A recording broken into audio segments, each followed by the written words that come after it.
তৃণমূল বিজেপির সংঘর্ষ, তৃণমূল নেতা কর্মীদের ওপর হামলার অভিযোগ বিজেপির বিরুদ্ধে।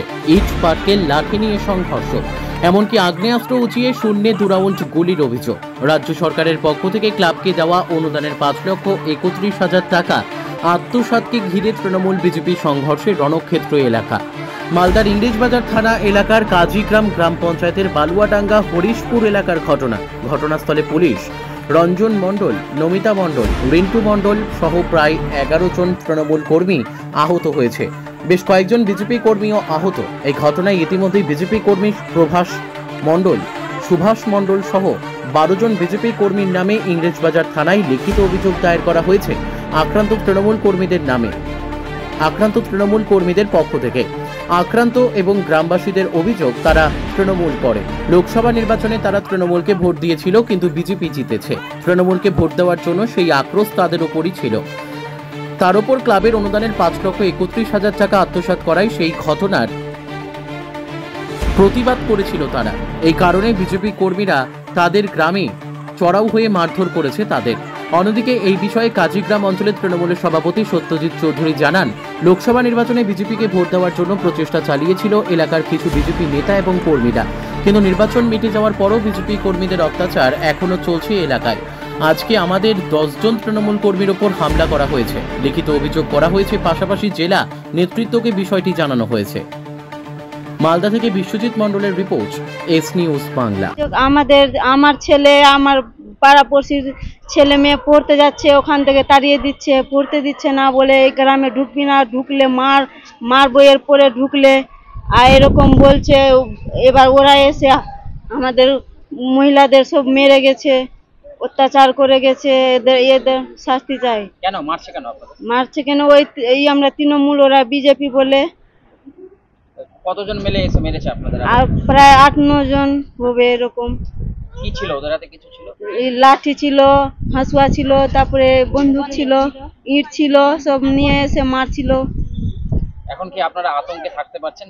না, আমাদের বাচ্চা কাচ্চা নিয়ে আমাদের ভয়ে আতঙ্কে আমরা থাকতে পারছি না। স্কুল পাঠাতে পারছি না। স্কুল কিভাবে যাবে বাচ্চাগুলা? স্কুল গেলে স্কুলে ধুমকি দিচ্ছে যে আমাদের স্কুল তো প্রায় এখানে হরিশপুর কিনা, তো ওদের হুমকি দিয়েছে যে এইটা স্কুল আসলে ওদের মার লাগাবো, মারে। কি চাইছেন এখন? কি চাইছেন?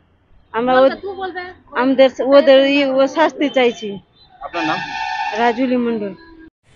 আজকে হরিশপুরে যে গণ্ডগোলটা হয়েছে, বিগত লোকসভা থেকেই বিজেপির একটা এলাকায় মানে জোর জবরদস্তি একটা বিজেপি ভোট দেওয়ার মানে এটা চলছিল প্রচেষ্টা। বিগত লোকসভা থেকে আজ অবধি বিজেপির একটা অত্যাচার আমাদের এলাকায় চলছে। হরিশপুরে যেটা হয়েছে, বিগত দিনে আমাদের মাননীয় মুখ্যমন্ত্রী মমতা ব্যানার্জির অনুদানের যে ক্লাবের টাকা 5 লক্ষ টাকা, সেই টাকাটা একটা ক্লাবে অনুদান পেয়েছিল। সেই ক্লাবের সেক্রেটারি সেই টাকাটাকে নষ্ট করেছে। এটাতে ক্লাবের ছেলেগুলো হিসাব চাইলে, তার প্রতিবাদ করতে গেলে হিসাব চাইলে তারা কিন্তু লাঠি সোটা নিয়ে এসে আমাদের তৃণমূল কংগ্রেসের 10টা কর্মীকে ঘায়েল করেছে। আজকে সবাই হাসপাতালে ভর্তি আছে। থানায় লিখিত করা হয়েছে? থানায় লিখিত অভিযোগ হচ্ছে, এইমাত্র এই অভিযোগ জমা পড়ে। জেলা নেতৃত্বকে জানাবে? জেলা নেতৃত্বকে জানানো হয়েছে। আমরা যারা এইভাবে মানে বিজেপির কর্মীরা অত্যাচার করছে, এদের আমরা কড়া শাস্তি চাইছি। আপনার নাম? আমার নাম সত্যজিৎ চৌধুরী, কাজীগ্রাম তৃণমূল কংগ্রেস অঞ্চল প্রেসিডেন্ট। দক্ষিণ মালদা জেলার ইংলিশবাজার বিধানসভার কাজীগ্রাম অঞ্চলে আজকে সকালে তৃণমূল কংগ্রেসের দুষ্কৃতীদের সাথে ভারতীয় জনতা পার্টির একটা সংঘর্ষ লেগেছে। ক্লাবের উন্নয়নের টাকা তৃণমূল কংগ্রেস দুর্নীতি করার চেষ্টা করেছিল। তারা ক্লাবের যে উন্নয়নের খাতে সরকারের ট্যাক্সের টাকা যেটা দেওয়া হয়েছে, সেই টাকা তারা তছরূপ করার চেষ্টা করেছে। ভারতীয় জনতা পার্টি সেখানে রুখে দাঁড়িয়েছে। সার্বিকভাবেই আমরা পঞ্চায়েত ইলেকশনের পর থেকে দেখেছি যে আমরা এই লোকসভায় নির্বাচন আমরা সিদ্ধান্ত নিয়েছি ভারতীয় জনতা পার্টি যে প্রত্যেকটা জায়গায় যেখানে যেখানে তৃণমূল কংগ্রেস দুর্নীতি করবে, ভারতীয় জনতা পার্টি আর চুপ করে বসে থাকবে না। আমরা প্রত্যেকটা জায়গায় সক্রিয়ভাবে তৃণমূল কংগ্রেসকে রুখার জন্য যদি আমাদের প্রাণ চলে যায়, প্রাণ দিতে আমরা নিশ্চিত আছি যে ভারতবর্ষের জন্য, পশ্চিমবাংলার মানুষের জন্য যদি আমরা প্রাণ দিতে হয় প্রাণ দেব। কিন্তু তৃণমূল কংগ্রেস নামক যে দালাল, যে সিন্ডিকেটের দল, তাকে আমরা রুখে দাঁড়াবো, তাদেরকে আমরা আটকাবই। কারণ আজকে দীর্ঘদিন ধরে এই যে সন্ত্রাসের মুখে সাধারণ মানুষকে পড়তে হচ্ছে, সাধারণ মানুষের টাকা যে দুর্নীতি করছে তা আমরা আর সহ্য করব না। তাই প্রত্যেকটা জায়গায় কাজীগ্রাম অঞ্চল ব্যতীত নয়, সেখানে আমাদের ভারতীয় জনতা পার্টির কর্মীরা রুখে দাঁড়িয়েছে এবং আগামী দিন প্রত্যেকটা জায়গায় এটাই হবে। ভারতীয় জনতা যুব মোর্চার পশ্চিমবঙ্গের সাধারণ সম্পাদক বিশ্বজিৎ রায়।